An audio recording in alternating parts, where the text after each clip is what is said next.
Bản thân ơi, số kiếp nhân sinh chỉ là cõi tạm trần gian.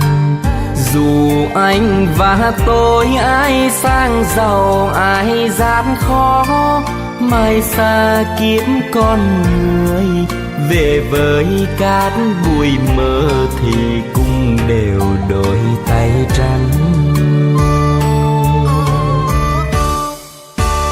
Đời là phù du, ta sống hôm nay đâu biết về ngày mai sau. Hãy dành cho nhau bao nhiêu niềm vui đáng có, không ganh ghét hận thù, chẳng gian dối lọc lừa, vì kiếp người sẽ vội qua. Người ơi hãy nhớ, ta là cát bụi, sẽ về cát bụi thì xin đừng toan tính thiệt hơn. Đời như thoáng mơ, được mất ta đâu ngờ, hỏi ai có bao giờ không trở về cát bụi đâu.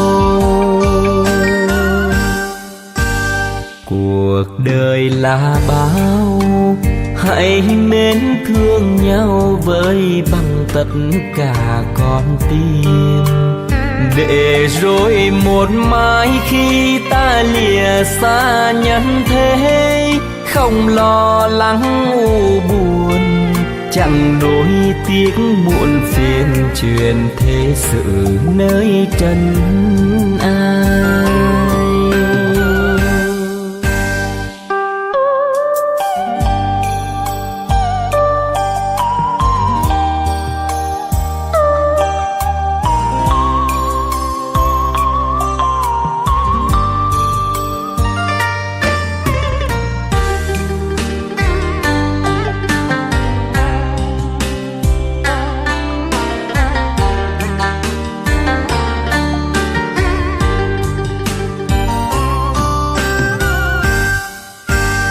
Đời là phù du, ta sống hôm nay đâu biết về ngày mai sau.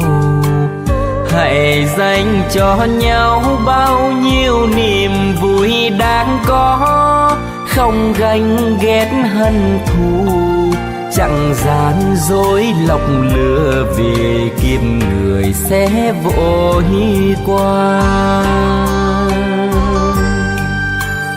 Người ơi hãy nhớ, ta là cát bụi, sẽ về cát bụi thì xin đừng toan tính thiệt hơn. Đời như thoáng mơ, được mất ta đâu ngờ, hỏi ai có bao giờ không trở về cát bụi đâu. Cuộc đời là bao, hãy mến thương nhau với bằng tất cả con tim, để rồi một mai khi ta lìa xa nhân thế, không lo lắng u buồn, chẳng đôi tiếc muộn phiền, truyền thế sự nơi trần ai. Để rồi một mai khi ta lìa xa nhân thế, không lo lắng u buồn, chẳng nuối tiếc buồn phiền, truyền thế sự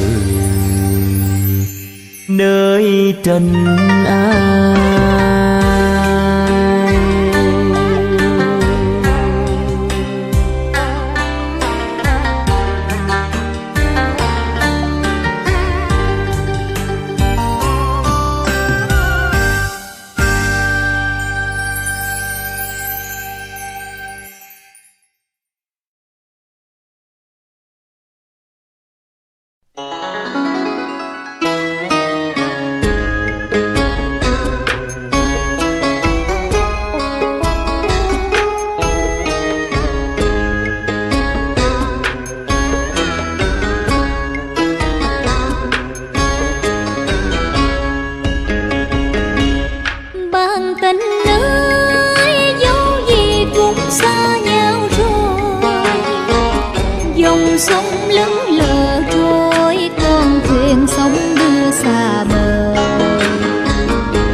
lững lờ trôi, con thuyền sóng đưa xa bờ. Ai vì ai mà duyên ta lỡ, nói gì cũng thôi. Ai đã quên ta mà ngỡ sao ta còn thương. Trách ai quên tình bao ngày chạy theo duyên mới. Lỡ yêu thương người nên giờ gian dừng đời ta.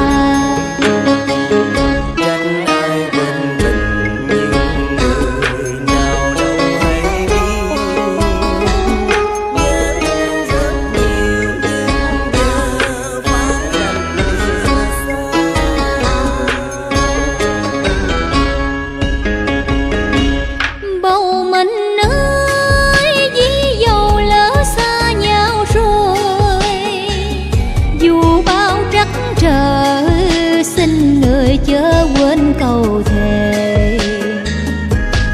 Chuyện tình xưa dù sao đi nữa cũng là giấc mơ.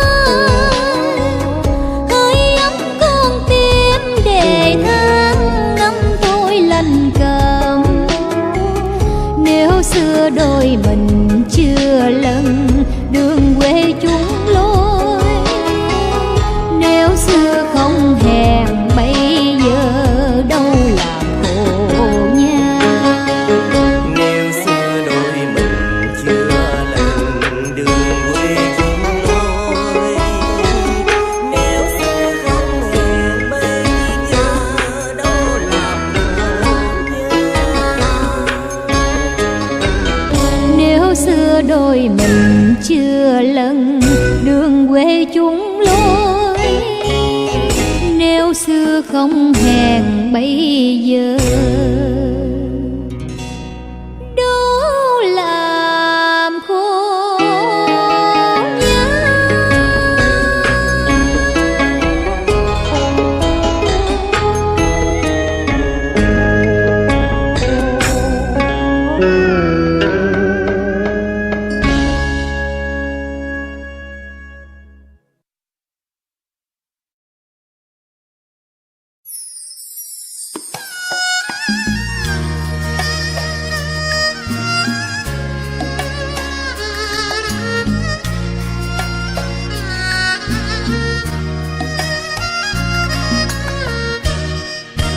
Thầm chào nhau thôi rồi vĩnh biệt người ơi. Ngày buồn đã tới, này giây phút tôi xa người. Tình đã úa nhau, mình đã thôi nhau. Từ đây biết rồi đời tôi sẽ đi về đâu. Nẻo đường năm xưa giờ vắng lành chiều mưa. Lời nào đã hứa còn lưu giữ chỉ thêm thừa. Người thương ai rồi, người hết thương tôi. Người đâu biết rằng lòng này tan nát tơi bời.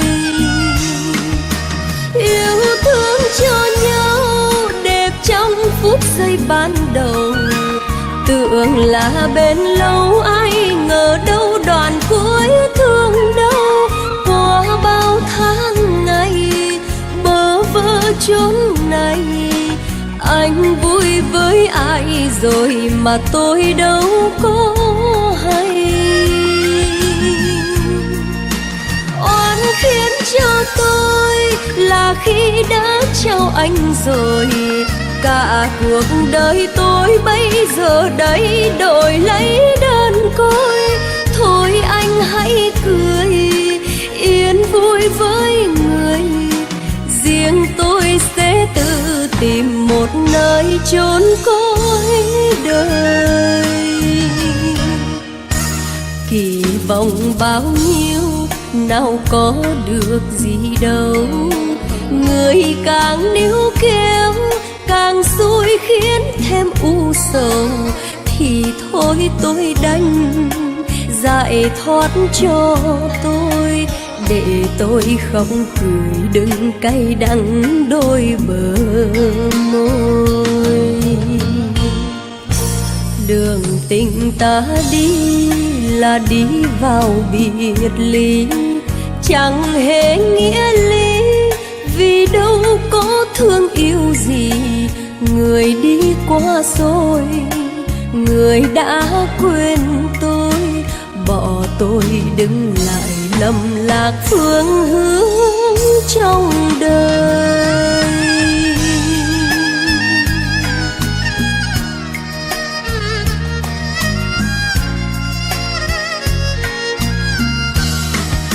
Yêu thương cho nhau đẹp trong phút giây ban đầu, tưởng là bên lâu ai ngờ đâu đòn cuối thương đâu. Qua bao tháng ngày bơ vơ chốn này, anh vui với ai rồi mà tôi đâu có hay.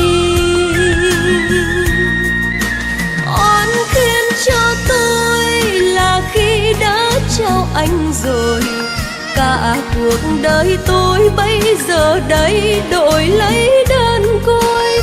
Thôi anh hãy cười yên vui với người, riêng tôi sẽ tự tìm một nơi chốn cõi đời. Kỳ vọng bao nhiêu nào có được gì đâu, người càng níu kéo càng xui khiến thêm u sầu. Thì thôi tôi đành giải thoát cho tôi, để tôi khóc cười đừng cay đắng đôi bờ môi. Đường tình ta đi là đi vào biệt ly, chẳng hề nghĩa lý, vì đâu có thương yêu gì. Người đi qua rồi, người đã quên tôi, bỏ tôi đứng lại lầm lạc phương hướng.